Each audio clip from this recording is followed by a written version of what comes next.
মাঝে এখন যেই ঘটনাটি বলবো, এই ঘটনাটি মালয়েশিয়া একটা সিটিতে।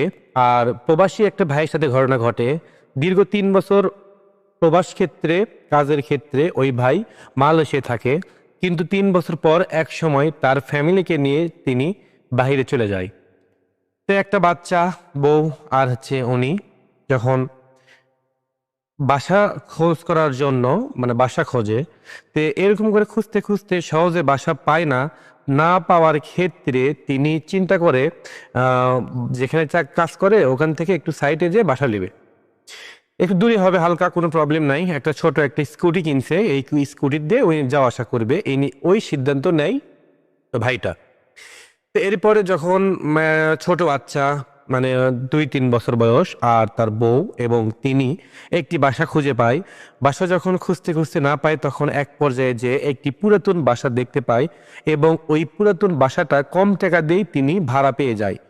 তো যখন একবার ভাবে আমি এরই মাঝে বাসা পাচ্ছি না, আর দ্বিতীয়ত হচ্ছে বাসাটা ভাড়াও অনেক কম, হোক পুরাতন, সমস্যা কি, থাকলেই হলো আর কি। যেহেতু আমরা বাইরে আছি, কতদিন থাকবো, তাও তো একসাথে থাকতে পারবো, টাকাও একটু কম হবে, আর মূলত আমাদের সংসারটা আরামে ভালোভাবে চলবে। এই অনেক কিছু চিন্তা করে তিনি ওই পুরাতন বাসাটা ভাড়া নেয়। ভাড়া নেওয়ার পরে দীর্ঘ ১০-১৫ দিন কোনো সমস্যা হয় না, ঠিক থাকে। কিন্তু ১০-১৫ দিন ওই বাসাটা মানে পরিষ্কার করতেই ওর দিন চলে যায় আর কি। আশপাশে বাসা আছে একটু দূরে। তিনি ঠিক ৭টা-৮টার মধ্যে বাসায় চলে আসে। তার বউ বাচ্চা একা থাকে এই জন্য। তো এরকম করতে করতে একদিন হঠাৎ করে তার বউ একটু অলৌকিক কিছু দেখতে পায়, মানে বাসার মধ্যে প্রচুর দুর্গন্ধ। তখন ভাবে হয়তো বা কোনো পাখি অথবা কোনো কিছু হয়তো ঠোঁটে করে নিয়ে এসে ফেলে দিয়েছে ছাদের ওপর। তখন ছাদে যায়, যাওয়ার পর কিছু দেখতে পায় না। সন্ধ্যা, মাগরিবের আজান দেওয়ার আগে আগে ভাব। তখন ছাদে যায়, বসে থেকে এক পর্যায়ে দেখে ওর বাসার পাশেই ঘন একটা জঙ্গল। তে মনে হয় ওই জঙ্গলের পাশে কি জানি একটা, মানে হেঁটে হেঁটে যাচ্ছে, কিন্তু মানুষের আকৃতি মনে হচ্ছে না। মনে হচ্ছে ৪টা পাই মাটির, মাথা হচ্ছে ওপরে, চুল লম্বা, কিরকম করে হেঁটে হেঁটে হেঁটে যাচ্ছে মনে হয়, যেমন গাছের উপর যেমন ওই কাঠ বেলে ওঠে ওইরকম করে যাচ্ছে। সবকিছু উল্টা। তো দেখার পরে ভাবে হয়তো বা ভুল কিছু দেখতে পাচ্ছি, হয়তো কোনো জন্তু, এই জন্যে মানে বুঝতে পারতেছি না। তারপর বাসায় চলে যায়। চলে যাওয়ার পরে যখন মানে শোয়ার পর ওই সব কিছু মন থাকে না। তো হঠাৎ করে রাত্রে উনি স্বপ্ন দেখতেছে, ওইটাই মানে যেটা দেখলো ওইটাই দেখতেছে, ওই এরকম করে হাঁটে যাচ্ছে।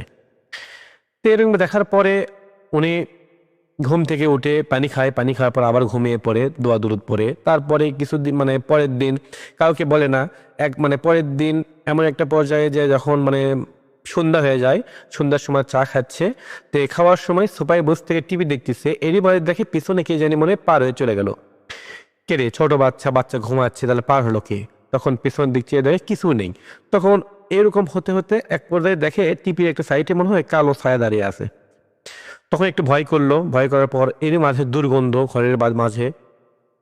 তখন তার স্বামীকে ফোন দেয়, দেওয়ার পর বলে আপনি কখন আসবেন? তখন তার স্বামী বলে আমি ঠিক আর আধা ঘন্টা ১ ঘন্টার মধ্যে চলে যাব। কেন, কোনো প্রবলেম? বললো না, কোনো সমস্যা নেই। তে দেখে শুনে একটু তাড়াতাড়ি চলে আসেন।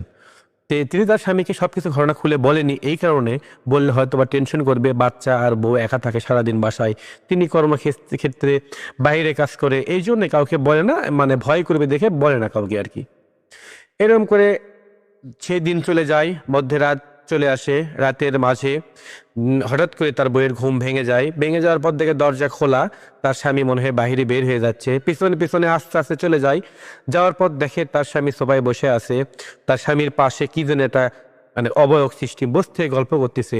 তখন তিনি অবাক হয়ে যায়, একটা ভয়, মানে ভয়ের মধ্যে চলে যায়। তখন তার স্বামীর কাছে যাবে, সেটাও সাহস পাচ্ছে না। তখন এক পর্যায়ে যখন একটু কাছে যায়, যাওয়ার পর তার স্বামী যখন তার দিক চেয়ে থাকে, তখন দেখে তার স্বামীর চোখ রক্তের মতো লাল হয়ে আছে, আর দাঁত এমন করে হাসি দিছে, দাঁতের ২ সাইডে রাক্ষসের মতো লম্বা লম্বা দাঁত। তখন দেখে চিৎকার করে তার বউ অজ্ঞান হয়ে পড়ে গেছে। তখন যখন জ্ঞান ফিরে, তখন দেখে তার বউ হসপিটালে ভর্তি আছে। তখন হসপিটালে তার পাশে তার স্বামীকে দেখে ভয় করে, কিন্তু তার স্বামী বলে কি হয়েছে তোমার কালকে রাতে? তখন তার বউ বলে এরকম এরকম ঘটনা, তুমি সবাই বসেছিলে, যখন তোমাকে ডাক দিয়েছি তখন এরকম করে চোখ যে আমার দিকে তাকিয়েছিলে, আর দাঁত এরকম করে বড় বড় ছিল। তখন তার স্বামী বলে না, আমি তো কোথাও বাইরে যাইনি, আমি ঘরের মধ্যেই ছিলাম, আমি তো ঘুমাচ্ছিলাম, তোমার চিৎকার শুনে ঘর থেকে বের হয়ে দেখি তুমি পড়ে আসো, তখন ওখান থেকে নিয়ে আমি হসপিটালে নিয়ে যাচ্ছি। তার বউ বলতেছে না, এটা তো হতে পারে না, কেন আমি নিজের চোখে দেখছি তুমি ঘর থেকে বের হয়ে এসে সোফায় বসছো, ওখানে একটা কার সাথে গল্প করছো। তখন তার স্বামীকে পিছনে সমস্ত ঘটনাগুলো খুলে বলে।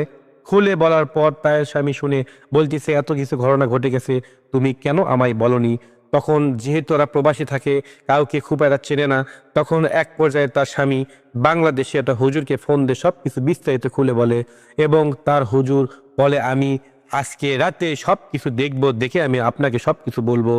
তখন জিনের মাধ্যমে ওই হুজুরটা বাংলাদেশ থেকে সব কিছু দেখে। দেখার পর ওকে ফোন দিয়ে বলতেছে আমি ঠিক করতে পারবো। আসলে এটা হুজুর, মানে এমন একটা হুজুর, আবার তার মাঝে হচ্ছে কবিরাজ। আর কবিরাজেরা সত্যি কথা বলতে মিথ্যা কথা বেশি বলে টাকা ইনকাম করার জন্য, কিন্তু সবাই এক না।